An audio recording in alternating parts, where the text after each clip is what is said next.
Graças Glória a Deus. Aleluia. Obrigado. Cumprimento os irmãos com a paz do Senhor. Glória a Deus. Irmãos, como foi dito, estaremos estudando a lição de número 4 e vamos estar decorrendo um assunto, só um rápido comentário dentro do texto áureo, do nosso texto do dia, né, que aí diz assim: assim edificamos o muro e todo o muro se encerrou até a sua metade, porque o coração do povo se inclinava a trabalhar. Me chamou muita atenção essa parte que diz que o coração do povo se inclinava a trabalhar.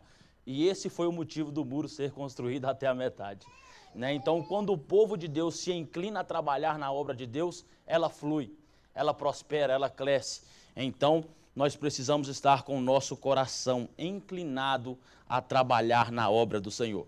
Irmãos, o objetivo geral da nossa lição é mostrar que a nossa confiança em Deus nos faz vencer as resistências do maligno. A nossa confiança em Deus nos faz vencer as resistências, as dificuldades que vêm quando nós estamos fazendo a obra de Deus, a vontade do Senhor. Os objetivos específicos são: primeiro, mostrar como se deu o lançamento dos alicerces do templo. Segundo, saber que os samaritanos se opuseram à construção do templo. O terceiro, explicar a falta de resistência dos judeus. E o quarto, o último objetivo é discorrer a respeito da reação dos samaritanos quando os judeus cessaram a obra, né? Vamos discorrer a respeito da reação dos samaritanos quando eles foram bem-sucedidos na sua batalha ali, que era parar realmente a obra do Senhor, a construção do templo. A nossa introdução aí, após a restauração do altar, a vida espiritual dos judeus que haviam retornado do cativeiro seguia o que estava prescrito na lei de Moisés. Somente esperavam o momento de iniciar a reedificação do templo. Os judeus estavam seguindo a sua vida religiosa normal, né? Os cultos estavam restaurados, né? Havia restaurado a festa dos tabernáculos, o holocausto contínuo estava sendo oferecido cada dia, conforme o rito. Então, a vida espiritual estava correndo tudo certo, né? O culto estava acontecendo, a adoração estava acontecendo, só que precisava do templo ser restaurado. E eles estavam somente esperando o momento de iniciar a reedificação do templo. Eles estavam ansiosos para começar a reedificação do templo. E aí, né, a primeira coisa que se faz para edificar, né, para construir um edifício, primeiro coloca o alicerce, faz a base, né? E aí, os alicerces do templo enfrentou oposição.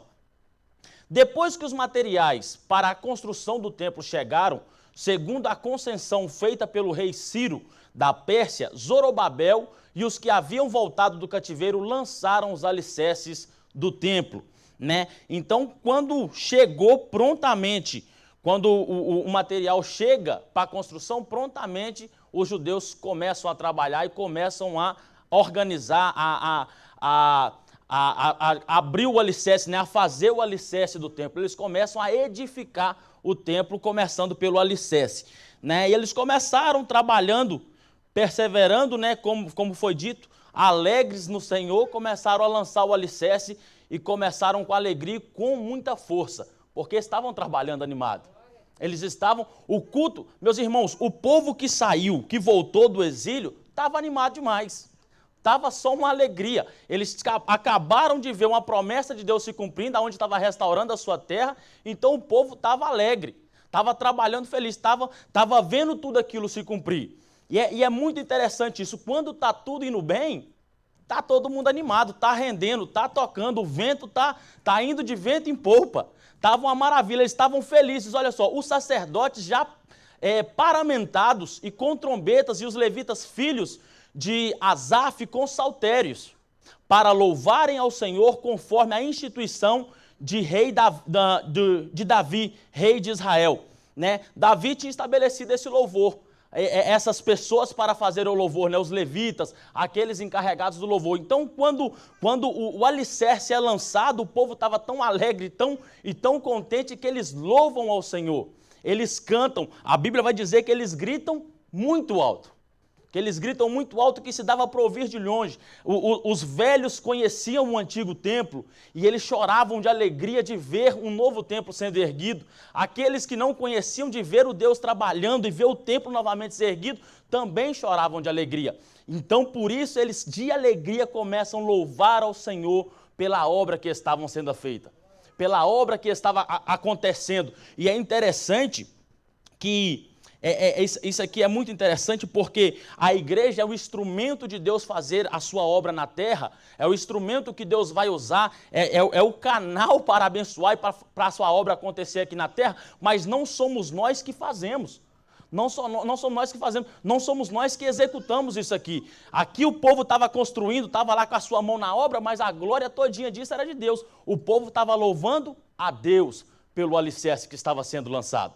Né? De alegria, vendo o alicerce ser lançado, eles cantam, e deu para se ouvir de muito longe a alegria da nação de Israel pela obra que Deus estava fazendo na vida deles, né? Pela obra que Deus estava fazendo ali naquele tempo. Né? Aí, a reedificação do templo foi resultado do despertamento que veio através de Ciro, rei da Pérsia. Aí, Ciro, 559 a 530 a.C., conquistou a Babilônia, estabeleceu uma política de retorno dos exilados a Jerusalém sob liderança de Zorobabel. Esse despertamento, esse movimento todinho aqui foi tudo uma mão de Deus trabalhando pelo povo. Né? Foi tudo Deus trabalhando para se cumprir a profecia, para o povo voltar, tinha chegado o tempo. Né? Então Deus começa a trabalhar no governante, começa a trabalhar na vida, no coração de Ciro, e ele faz esse decreto do retorno dos exilados. Né? Os exilados começam a voltar para a sua terra. E aí, meus irmãos, isso aqui, falando de despertamento, esse despertamento que Deus traz, esse avivamento, causa mudanças, né? Causa uma transformação. Né? Aqui o despertamento pentecostal que chegou ao Brasil em 1911 trouxe consigo uma verdadeira renovação da doutrina da Igreja de Deus, que pode ser simbolizada pelo templo de Deus, relatado aí em 1 Coríntios capítulo 3 e o verso 16. Né? Nós vimos aqui ó, a Rua Azusa, né, onde começou o grande avivamento, e aí o avivamento chega também até ao Brasil. E aqui, meus irmãos, dentro deste ponto tem três coisas que o comentário colocou aqui para nós. Né? A primeira, ele diz assim: o Espírito Santo que quer salientar... Peraí. Volta assim. O Espírito Santo quer salientar que Jesus em pessoa quer edificar a sua igreja, e ele o faz conforme a palavra de Deus. Jesus em pessoa, o Espírito Santo quer mostrar, quer falar conosco que Jesus em pessoa quer edificar este templo, quer edificar a igreja. Nós estamos sendo edificados, estamos sendo trabalhados. Outro o Espírito Santo quer gerar um sentimento de reverência pela igreja do Senhor, que é a morada de Deus. E o terceiro aí, o Espírito Santo, isso aqui é muito lindo. O Espírito Santo quer adestrar, ou eu vou trazer para termos mais do nosso cotidiano, quer ensinar, né, quer nos ensinar a igreja, porque ela é o instrumento da ação de Deus aqui na terra. Deus tem um trabalho para cada servo seu, na grande obra da evangelização do mundo. Né? Talvez você pode estar falando que a gente não está construindo o templo como eles estavam lá, mas nós estamos aqui colocando um alicerce, a evangelização da grande igreja, da salvação. Nós temos um trabalho a ser exercido, nós estamos cumprindo um trabalho, Deus quer fazer algo pela sua vida. Né? Aqui está falando, o Espírito Santo quer nos mostrar que nós somos trabalhadores da sua obra, na evangelização. Você sabe o edifício que você está construindo, Deus já fez coisas grandes, era para a gente estar feliz, igual esse povo estava aqui agora. né? Era para a gente estar alegre igual eles estavam aqui, né? De estar construindo, de estar armando o alicerce desse grande edifício, né? Então, aqui o texto de Coríntios, de 1 Coríntios 3, 16 e 17, diz assim: não sabeis vós que sois o templo de Deus, nós somos o templo de Deus, e que o Espírito de Deus habita em vós? Não sabeis vós? Se alguém destruir o templo de Deus, Deus o destruirá, porque o templo de Deus que sois vós é santo. Né? Nós somos o templo de Deus. Este templo tem que estar edificado, tem que estar cuidado, porque ele é santo. Aquele que habita em nós é santo. Nós temos que viver em santidade, nós temos que cuidar deste templo, assim com a mesma alegria que os judeus estavam construindo. Cuide deste templo, não é seu, não sois de vós mesmos, o Espírito Santo de Deus habita em vós. Então nós precisamos tomar muito cuidado e assumirmos a responsabilidade. Assim como eles assumiram aqui de reconstruir o templo, nós temos que assumir a responsabilidade de cuidar deste templo que somos nós, que o Espírito Santo habita. Né? A síntese do primeiro tópico aí, meus irmãos: os alicerces do templo são erguidos e o povo celebra o lançamento com uma reunião solene. Né? O alicerce é erguido, no lançamento eles celebram, eles se alegram, está tudo indo bem, eles fazem, era como se fosse um culto de ação de graça, com louvor, com glória, com choro de alegria na presença do Senhor. Estava tudo uma maravilha, meus irmãos. Né? A construção do templo estava indo bem. Estava indo bem. Na nossa vida é muitas vezes assim. Quando a gente começa, quando a gente vai, que sai daquilo, Deus deu a promessa, você vê acontecendo, você sai vento em polpa. Você sai construindo e abrindo alicerce e fazendo a obra de Deus com muita eficácia, com muita vontade, com muita alegria. Né? Só que, como nós estamos vendo nessa lição, as dificuldades vêm. As dificuldades vêm para todo mundo. E nós vamos ver isso aqui agora. Os samaritanos, né? A dificuldade veio e ela tem nome. Os samaritanos opõem-se à construção do templo. Eles se opuseram à construção do templo. Entre os moradores da terra estavam os samaritanos. Olha só, quando Nabucodonosor levou o reino de Judá cativo para a Babilônia, os samaritanos passaram a morar na terra de Judá. Eles passaram a morar na terra de Judá. Aqui está um gráfico aqui que está falando assim, ó, o norte ali é a capital Samaria, 10 tribos, Israel 722 a.C. Aí eles são levados para a Síria, e o reino do sul, capital Jerusalém, tribo de Judá e Benjamim, em 587 a.C., são levados para a Babilônia. E aí, ó, os samaritanos eram os descendentes de uma mistura de gente que o rei da Síria tinha deslocado para as cidades da Samaria com os israelitas. Ok, esses samaritanos aqui. Os samaritanos, nós conhecemos a história, e aí, principalmente nessa ocasião que a gente está vendo aqui, que eles se opuseram à obra de Deus, se opuseram à construção do templo, era uma pedra no sapato. Era uma pedra no sapato da nação de Israel. Eles, nessa situação, os samaritanos, eles são aquele tipo de pessoa que não batalham para ter as suas próprias conquistas. Me entenda, eles não batalham para ter a sua própria terra. Eles não correram atrás de conquistar o seu espaço. Quando a nação de Israel é levada cativa, eles vão lá e tomam posse da terra, começam a morar na terra que não era deles. Eles se alegram com aquilo que é dos outros, se alegram com a derrota dos outros. É aquele tipo de pessoa que fica esperando alguém tropeçar para ele pegar o espaço. Ele não trabalha para conquistar. Ele está sempre buscando uma oportunidade de alcançar o seu objetivo sem fazer algum esforço. Os samaritanos fizeram isso, né? É aquele tipo de pessoa, quando a terra está desocupada, não tem mais nada para fazer, entraram lá e falaram assim, vamos tomar posse, vamos morar aqui, vamos ficar sossegados aqui. E aí eles ficaram na terra, enquanto Israel estava lá, cativa em Babilônia. Né? Olha só, e aí eles eram pagãos, que haviam sido ensinados acerca de Deus, então eles conheciam Deus de Israel. Assim, os samaritanos continuavam servindo a seus deuses, mas também temiam ao Senhor. Quer ver? Eles são aqueles famosos simpatizantes do Evangelho. Vocês estão acostumados com o termo disso? Vocês são simpatizantes do Evangelho. É aquela pessoa que gosta de estar ali no meio do povo crente, mas não tem compromisso. né? Os samaritanos era isso, sabiam quem que era o Deus de Israel, estava lá no meio daquele povo tudo, mas não tinha compromisso.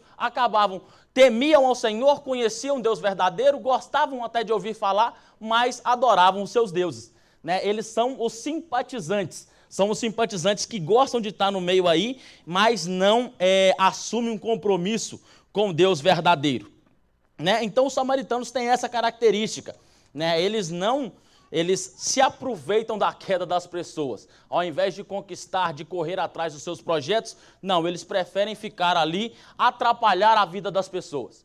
É isso que eles fizeram com a nação de Israel. Olha só, os samaritanos tentam frustrar a construção do templo. A maldade dos samaritanos levou-os a enviar uma carta ao rei da Pérsia, contendo acusações mentirosas contra os judeus. Meu Deus, que povo ruim, né? Aqui, ó, os samaritanos, eles mandam a carta, a carta aqui, na lição não está falando do conteúdo da carta, mas nós lemos o conteúdo da carta na nossa leitura bíblica em classe, né? Que estava falando que se o povo construísse, se eles construíssem, chegasse ao final do negócio ali, o povo não ia mais pagar tributo, que o povo ia debandar, que o rei não ia ter mais parte com aquilo. Isso aí era tudo mentira. O povo estava preocupado somente em construir o templo, de restabelecer a casa da adoração. A nação de Israel estava preocupada só com isso, só de fazer a vontade de Deus, que era restabelecer o templo.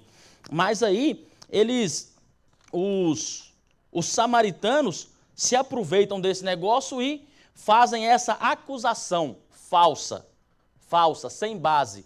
O rei, não tendo conhecimento do assunto, da história, quem recebeu a carta, sem tapar do assunto, ele se assusta com aquilo e manda parar a obra. A obra que estava indo bem, aquele projeto que estava correndo tudo bem, tudo tranquilo, estava tudo, quem olhava ali e falava assim, não, Deus está nos ajudando, na mão de Deus está aqui, e realmente estava.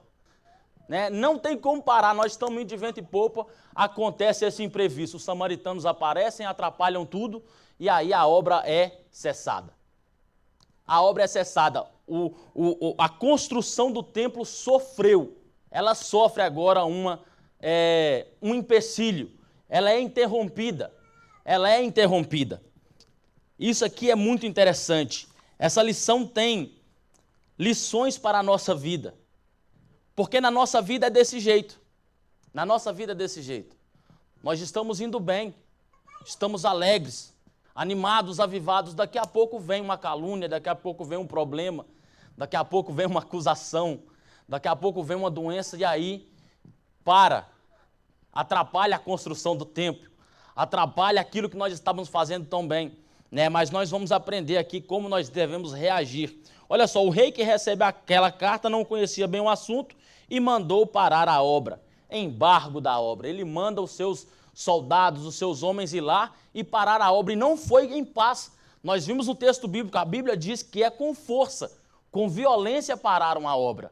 Né? Eles chegaram com raiva mesmo, preocupados com aquela carta que receberam. Aqui nós vemos algumas falhas. A do rei de não conhecer o que estava acontecendo e nem chegar a par do assunto, como era realmente, fazer uma investigação. E nós vemos a de Israel, que realmente parou a obra, que nós vamos ver mais para frente. Então nós temos que tomar cuidado.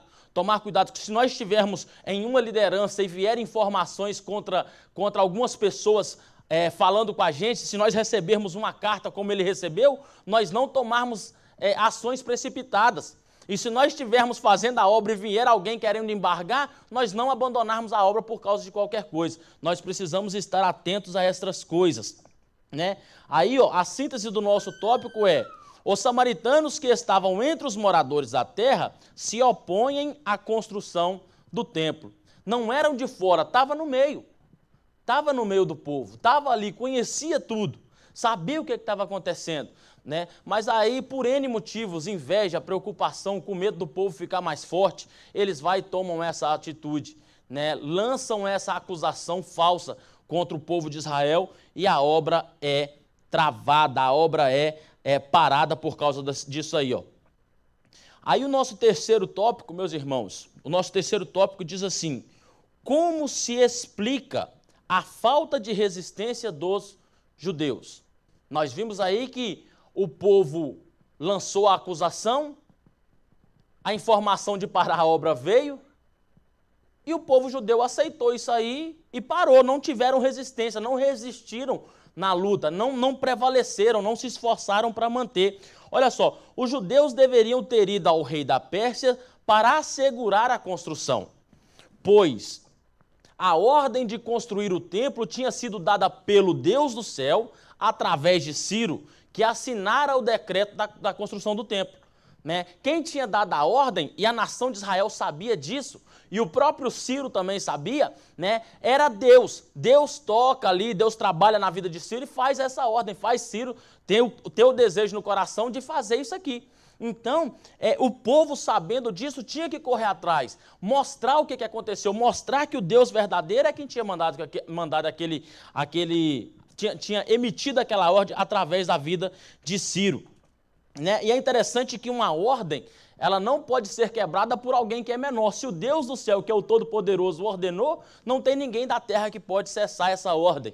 Né? Às vezes as dificuldades vão vir, se nós aceitarmos, a obra para, mas se nós corrermos atrás, se nós lutarmos, resistirmos, ninguém pode parar um decreto assinado pelo nosso Deus. Ninguém pode parar uma obra que foi Deus quem mandou fazer. Pode vir a dificuldade que for, pode vir samaritano, pode vir quem quer que seja. Se foi Deus que mandou fazer, ninguém pode parar. Ninguém para a obra de Deus, ninguém vai prevalecer na obra de Deus se ele tentar parar ela. Glória a Deus, aleluias. Né? Então, eles não correm, eles não vão lá para o rei para falar, para explicar o decreto que eles tinham recebido, para explicar o que estava acontecendo. Eles não foram no rei, ok, não correram atrás do homem. Né? É uma nação que confia em Deus, então não correram atrás do homem, mas vão correr atrás de Deus. Não correram. Não foram clamar ao Senhor. Olha só, os judeus deveriam ter recorrido, né? Deveriam ter recorrido a Deus. Meus irmãos, olha só, pois toda a história dos judeus é rica de exemplos de como Deus ajudou o seu povo em tempos difíceis. Né? Aqui tem alguns exemplos, mas antes de nós entrarmos aqui, a nação de Israel, que até nesse momento, bem recente, tinha visto Deus fazer coisas grandes na vida deles.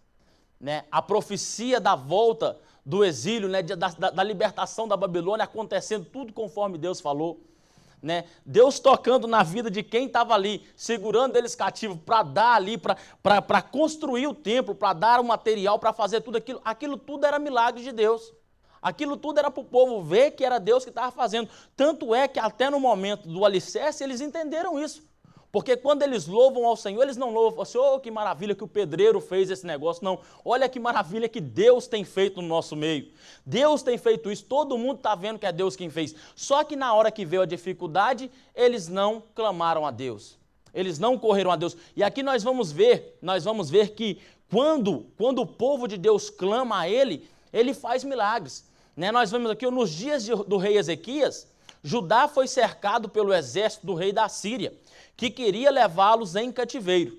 Deus feriu o arraial dos assírios. Meus irmãos, aqui os assírios sitiaram a cidade, estavam prontos para a guerra, para acabar com a nação. Quando Ezequias fica sabendo disso, a reação de Ezequias não é pegar a lança, não é correr atrás do seu exército, não, ele clama a Deus. Ele cai de joelho.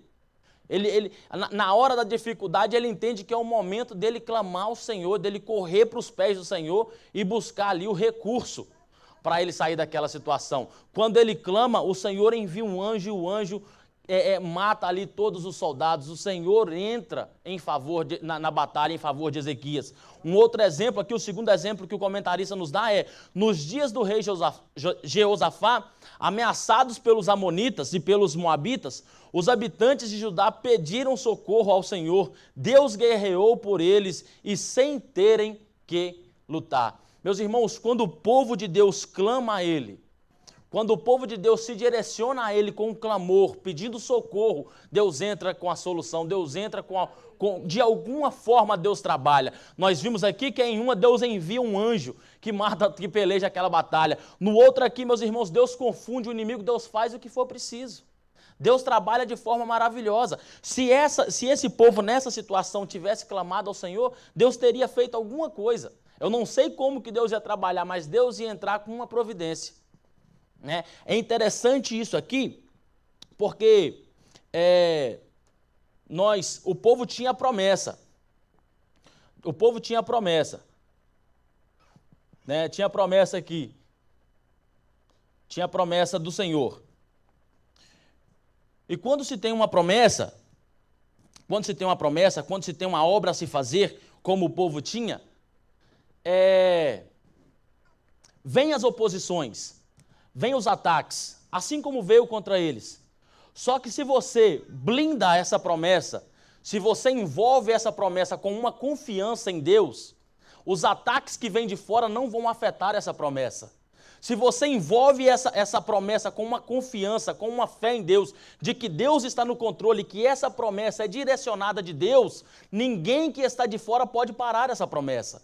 Ninguém que está de fora pode parar essa obra. A nação de Israel falhou no momento aqui, que ao invés deles estarem blindados com uma confiança em Deus, eles deixaram a sua guarda baixa e quando o ataque veio, entrou a dúvida. Quando o ataque veio, eles entenderam, falaram assim, não é para a gente parar mesmo. Ou por que está tendo dificuldade? A obra de Deus, a vida cristã, ela não é uma vida, um mar manso. Ela não é um mar manso, você não está navegando em águas tranquilas, não. Nós temos águas turbulentas, nós temos dificuldades na nossa vida. Vai ter muitas vezes que você vai estar fazendo o que Deus mandou, foi Deus que mandou, foi Deus, você tem total certeza e você vai sofrer oposição. E nós vamos sofrer oposições. Isso é parte da nossa vida. Isso faz parte do nosso dia a dia. E é nesses momentos que nós temos que mostrar nossa fé. Ao invés de nós abandonarmos, largarmos mão de tudo, nós dobrarmos o nosso joelho e clamarmos ao Senhor. Se nós fizermos isso, nós vamos ver, assim como Ezequias viu, assim como Josafá viu, Deus trabalhando em favor da sua vida. Ao invés de nós abandonarmos, ao invés de nós corrermos para qualquer outro lado, vamos correr para a presença do Senhor. Na hora da dificuldade, na hora da luta, vamos estar correndo para o Senhor, porque Ele vai trabalhar em favor da nossa vida. Né? Então, nós vimos aí, eles não correram, eles deveriam ter recorrido a Deus, mas não recorreram. E aí, olha só, tem um motivo para isso aí. Né? Não é à toa. Não é à toa, olha só, não é à toa que um crente, preste atenção nisso aqui, não é à toa que um crente no momento da dificuldade não corre para os pés do Senhor. Se ele não corre, é porque tem alguma coisa errada. Por quê? Nós estamos aqui todos os dias falando, não confiamos em Deus. Nós estamos aqui todos os dias, não, a minha fé está depositada no Senhor. Ué, se é isso, você sabe que quem peleja a sua batalha é Deus. Se é isso, você sabe que no momento que você não consegue mais, quem pode? É Deus. O crente não pode ter essa dúvida, assim, meu Deus, como que eu vou fazer isso aqui? Não, o crente deve ser, rapaz, agora é a hora de eu clamar ao Senhor e Deus vai entrar com providência. Se isso não acontece, tem alguma coisa errada. E é o que aconteceu com a nação. Os responsáveis por clamar a Deus estavam meio danados, estava meio ruim. Né? Olha aqui, ó, o motivo da falta de resistência dos judeus era de ordem espiritual. Né? A falta de resistência, a falta de força para resistir ali era de ordem espiritual. Zorobabel, o chefe político do povo judeu, até então tinha confiado em sua própria força. O líder político da nação estava achando ali que era ele que estava arrastando aquilo tudo no peito. O líder político estava achando, não, quem está fazendo isso aqui tudo, quem está sendo esse grande líder sou eu. Olha só o que nós estamos fazendo. Quando o homem começa a pensar dessa forma, ele está fadado ao fracasso. Quando o homem começa a pensar que é ele que está fazendo, quando o eu começa a entrar no meio, não, eu faço, eu aconteço, não, aqui não, aqui você deixa comigo que vai dar certo. Quando o homem começa a fazer isso aqui, ele está fadado ao fracasso. Na primeira dificuldade que vem, ele não entende mais como faz e ele entende que ele não pode nada. Quando vem a primeira dificuldade, ele começa a ver que ele não é ninguém. Né? Então, a primeira parte, o líder político estava bagunçado, ele estava achando que era ele mesmo que estava fazendo. E Josué, o sumo sacerdote e líder religioso do povo, estava com suas vestes manchadas. Né? E o líder espiritual também não estava bem. O líder espiritual estava com as suas vestes manchadas, a sua santidade, a sua santificação estava meio ruim. Então, nós temos que tomar cuidado. Nós temos que tomar cuidado. Nós temos que estar sempre cuidando. Isso, oh meu Deus, isso é muito lindo na nossa vida. Por quê? Tudo está indo bem. Às vezes isso nos leva a relaxar, a ficar mais tranquilo. A não cuidar mais, a achar que, opa, não, eu estou forte. A achar que a nossa santidade não precisa mais ser zelada da mesma forma.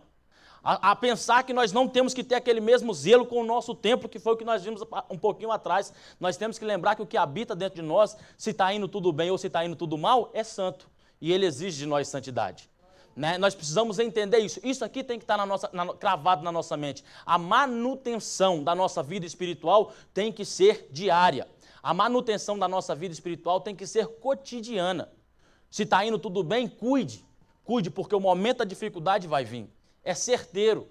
Estava indo tudo bem no tempo, talvez eles acomodaram. Não está indo tudo tranquilo, Deus está nesse projeto, não vai dar errado. Mas quando veio a dificuldade, por falta de zelo, por falta de cuidado com as suas próprias vidas, eles abriram mão, relaxaram e quando veio a dificuldade não tiveram resistência.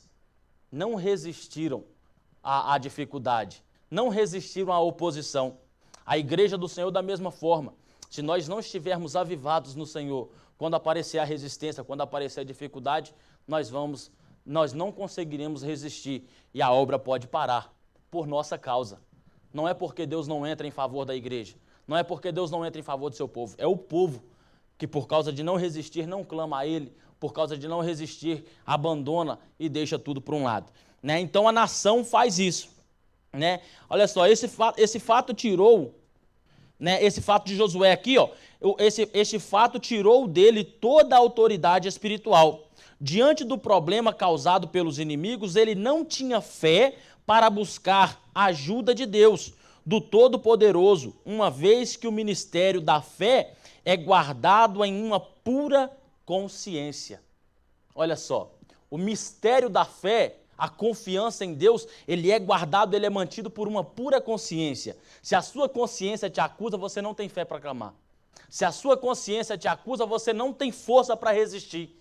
Você não consegue batalhar a batalha que você tem que fazer. Se a sua consciência... Então, isso aqui dá-nos a entender que é algo muito pessoal. Eu não sei o que a sua consciência te acusa. Eu não sei o que você faz. Isso aqui é pessoal. Às vezes tem pessoas que estão esperando de você, de ser um líder espiritual e você não está cuidando, não está correspondendo da mesma forma. Então nós precisamos mudar a nossa atitude. Se a nossa consciência está nos acusando, nós temos que tomar cuidado. Nós temos que vigiar para que isso não cause e não venha a gerar um problema maior como que gerou nessa época. Amém?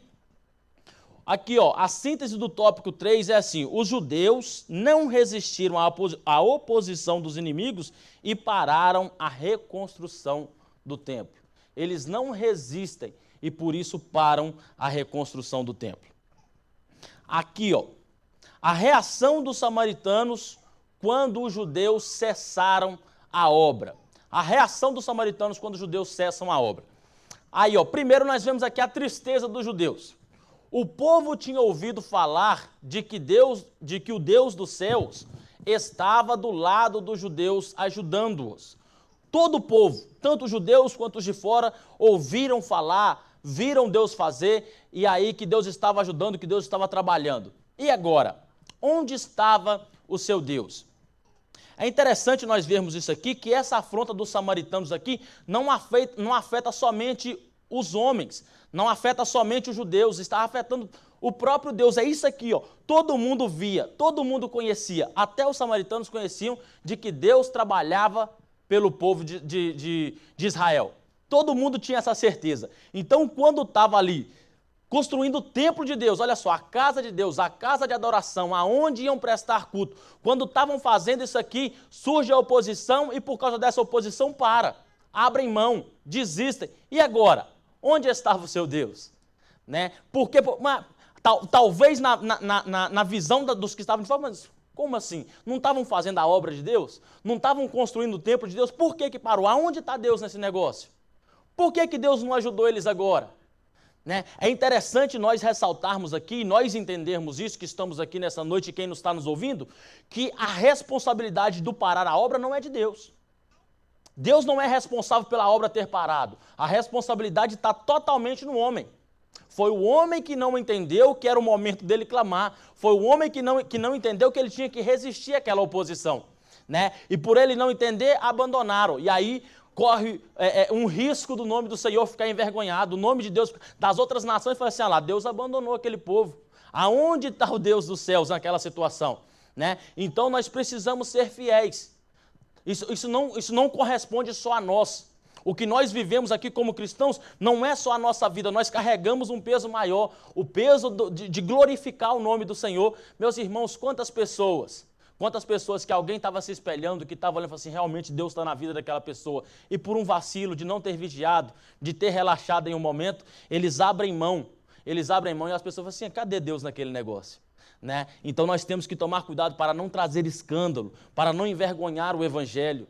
Nós temos que tomar cuidado para honrar o privilégio, a alegria de sermos chamados cristãos, a alegria de sermos considerados templos do Espírito Santo morar. Oh, glória a Deus! Nós carregamos algo muito precioso dentro de nós, para nós trocarmos e deixarmos isso se esvair por coisas simples, por coisas mínimas. Então nós precisamos tomar cuidado, nós somos isso aqui, um projeto grande de Deus. Nós somos aquilo, oh meus irmãos, se você parar para entender o privilégio que é nós estarmos aqui nessa noite, o privilégio que é de Deus falar contigo, nós precisamos valorizar isso mais, nós precisamos resistir no momento da dificuldade mais, nós precisamos lutar mais por aquilo que é nosso, que é a presença do Senhor. Não deixe o inimigo parar essa obra, não deixe os samaritanos parar a obra que Deus tem na sua vida. Vamos permanecer firmes, meus irmãos. Glória a Deus. Os judeus ficaram tristes, em contrapartida, a alegria dos samaritanos, né? Os judeus estão tristes, é o que eu falei, os samaritanos se alegram com a derrota dos outros.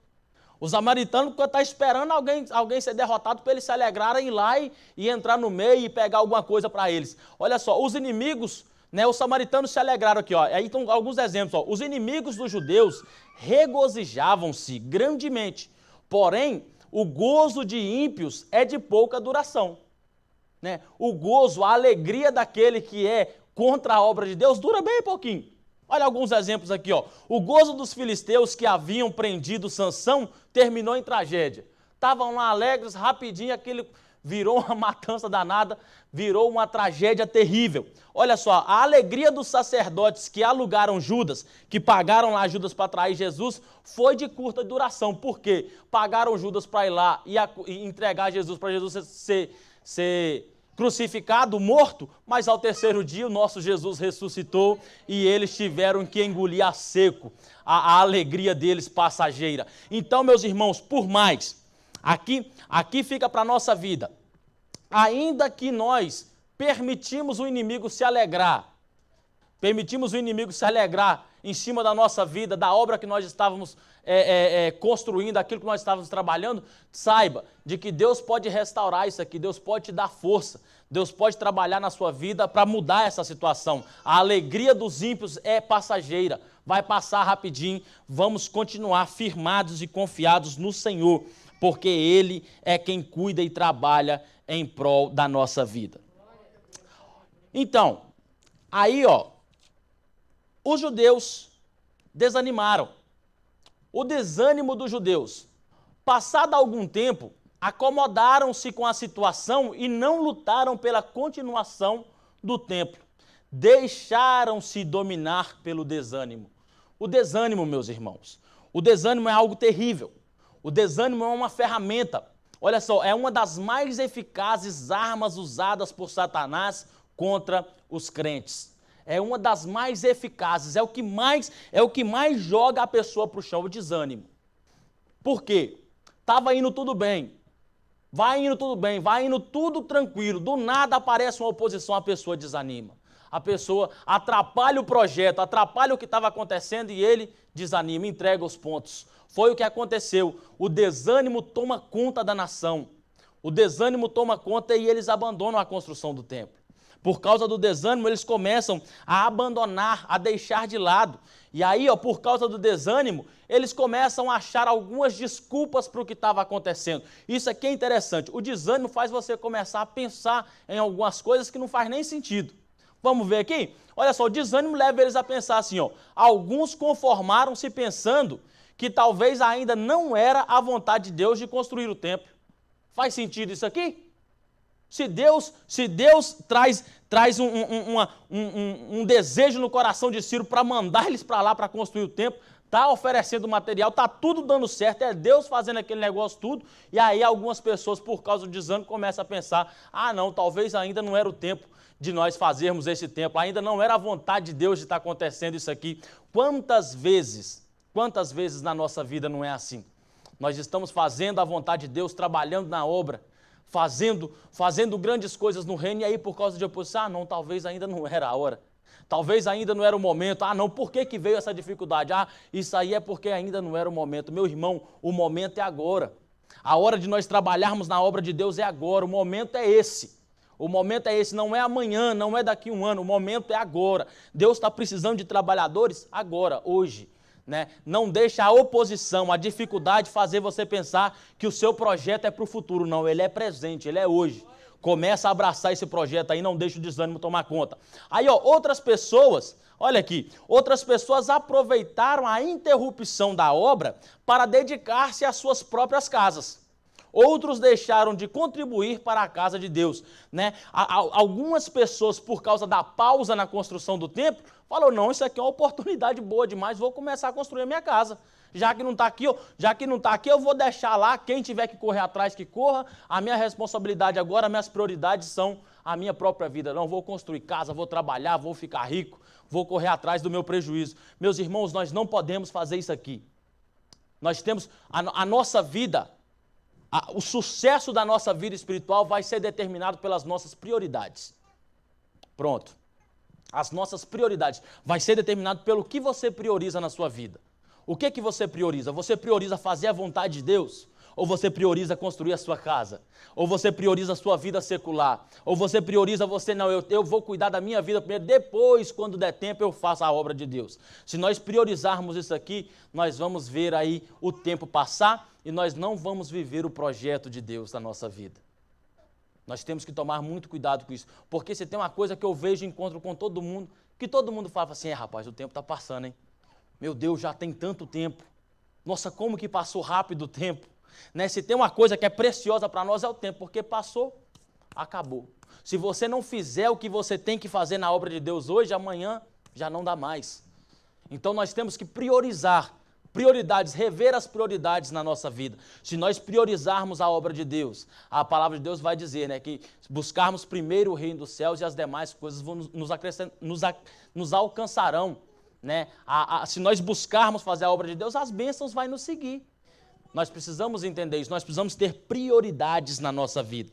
Né? Então, alguns abandonaram a obra e foram aí construir as suas casas, correr atrás dos seus próprios projetos e abandonaram ali a obra de Deus. Alguns deixaram até de contribuir, deixaram de ser fiéis aí nos seus dízimos e ofertas.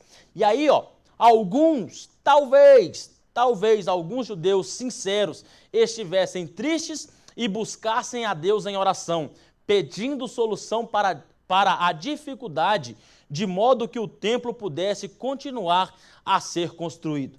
Talvez ali no meio tinha alguns que ainda clamavam ao Senhor para que Deus entrasse com providência. Isso aqui, meus irmãos, é muito lindo e eu tenho uma certeza absoluta de que no meio daquela povo tinha esse aqui, Esse talvez aqui eu vou tirar aqui, e eu vou colocar só aqui. Alguns judeus sinceros ainda clamavam. Por quê? Porque Deus sempre tem um remanescente no meio do seu povo. Deus sempre guarda alguns que ainda permanecem fiéis e acreditam de que Deus vai trabalhar pelo seu povo. Meus irmãos, que no meio dessa dificuldade a qual nós vivemos, onde a igreja está sofrendo muita oposição, nem é por causa do corona não, meu irmão, vamos deixar isso de lado um pouco, mas essa perseguição do homossexualismo, já não pode mais pregar contra o pecado, isso é tudo oposição que a igreja está sofrendo, mas nós temos que permanecer firmes, resistir, nós precisamos ser esse remanescente, esses alguns aí que ainda oram ao Senhor e clamam para que Deus entre com providência. Nós precisamos permanecer fiéis na obra do Senhor, confiados de que Ele pode fazer e vai fazer algo em nosso favor. A síntese do terceiro tópico, né, o resumo do terceiro tópico é: a oposição dos inimigos fez com que os judeus abandonassem a reconstrução do templo. Né? A oposição faz com que eles abandonem, deixem a construção de lado. Meus irmãos, o que a gente conclui com essa lição é que o nosso trabalhar na obra de Deus, ela não pode ser baseada com as circunstâncias que vêm. Né? Porque enquanto a circunstância estava boa com os judeus, eles estavam construindo. Quando veio a oposição, eles abandonaram. Então o nosso trabalhar na obra não pode ser circunstancial. Não, você tem que ser fiel e trabalhar na obra do Senhor, independente do que está acontecendo. Se está indo tudo bem, glória a Deus, trabalhe, cante como eles cantaram. Né? Entoie ao Senhor louvor, ações de graças. Mas se está vindo dificuldade, que nós possamos resistir no momento da dificuldade, porque eu tenho a total certeza de que se nós resistirmos, Deus vai entrar com providência e vai trabalhar em nosso favor. Que Deus em Cristo Jesus vos abençoe. Muito obrigado, meus irmãos. E aí a próxima lição, né, a lição 5, Zorobabel recomeça a construção do templo. Giovanni, muito obrigado. Vou deixar só o Pedro.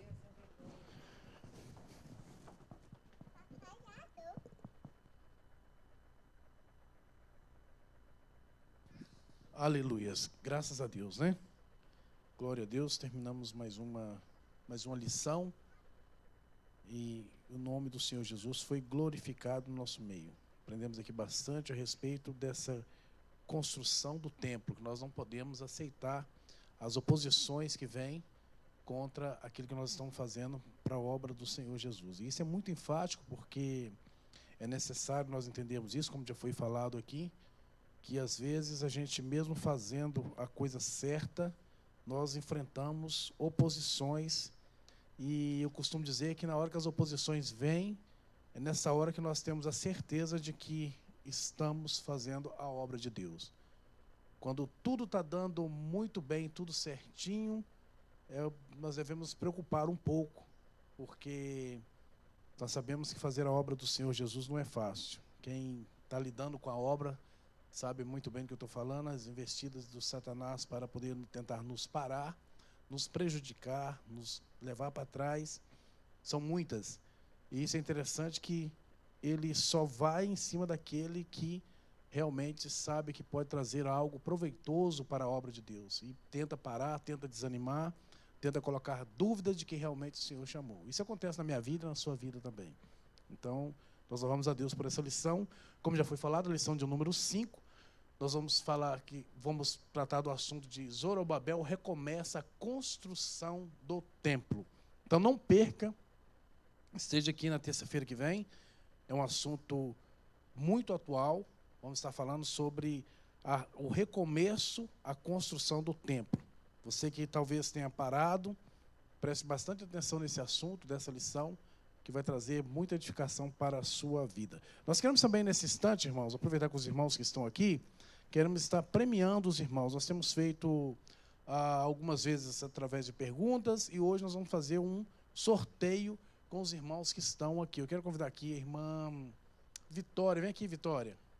Você vai tirar um papelzinho aqui. Vem cá, vem. Vem aqui. Aleluias. Quem quer ganhar um presente aí? Amém? Glórias a Deus. Tira um papelzinho aí pro tio. Isso, me dá aqui. Não é para você ler, não. Você quer saber? É. Se fosse seu nome, a gente não ia poder aceitar. Meu Deus do céu. Essa família é abençoada mesmo, viu? Mais uma vez, ganhou, saiu da escola bíblica dominical com mais um presente. Mas também são alunos assíduos, né, na escola dominical. Irmã Sueli. Amém. Né? Uma salva de palmas para a irmã Sueli. Graças a Deus. Está aqui, irmã Sueli. Ainda bem que não foi o meu, né? Que senão me ia atrapalhar na minha dieta. Amém. Semana passada foi o esposo dela, não tem ninguém para tirar foto, né? Os irmãos também tiram a foto aí, Reginaldo. Nossa, aqui vem cá, irmã Sueli. Aleluias. Isso. Viu? Amém. Graças a Deus. É isso aí, irmãos. É bênção de Deus. Semana passada foi o esposo, ganhou um livro com a resposta da pergunta que nós fizemos, e hoje foi a irmã Sueli. Também, antes de nós darmos termos ao nosso trabalho, a irmã Neide está pedindo oração e unção. Ela está pedindo que vem cá um presbítero aqui, o pastor não está aí, mas vem aqui, irmão Vadeci, irmão Reginaldo, que tiver o óleo aí, vem cá, nós vamos estar, queremos convidar também a irmã Neide, para vir aqui na frente, irmã Neide. Vamos estar fazendo uma oração pela irmã. Nós temos aqui estabelecido as nossas marcas, respeitando as restrições. Nós vamos estar orando pela vida da irmã Neide, né? Então ela pediu oração, nós vamos estar orando pela vida dela, diz que está sentindo muita dor. Então nós vamos estar orando pela vida da irmã Neide. Eu quero convidar todos os irmãos a se colocar de pé, para poder estender as tuas mãos para cá. Quantos creem que Jesus pode curar, irmãos? Eu vou perguntar mais uma vez, que eu acho que alguém não entendeu. Quantos creem que Jesus pode curar? Amém? Ele é o mesmo ontem, hoje e eternamente. Ele pode curar essa noite. Amém? Então vamos estar orando, pedindo a Deus pela vida da irmã. Deus vai estar entrando com providência sobre a vida dela. Já está tomando providência, a irmã que está na presença do Senhor, buscando de Deus. Mas as tribulações às vezes vêm, as tempestades aparecem. Mas o nosso Senhor é poderoso para poder acalmar as tempestades. Amém? Vamos orar? Senhor, nosso Deus e Pai. Senhor Jesus, diante da Tua presença, ó Deus, nós queremos Te pedir, Senhor, nesse instante pela vida da Tua serva, Senhor.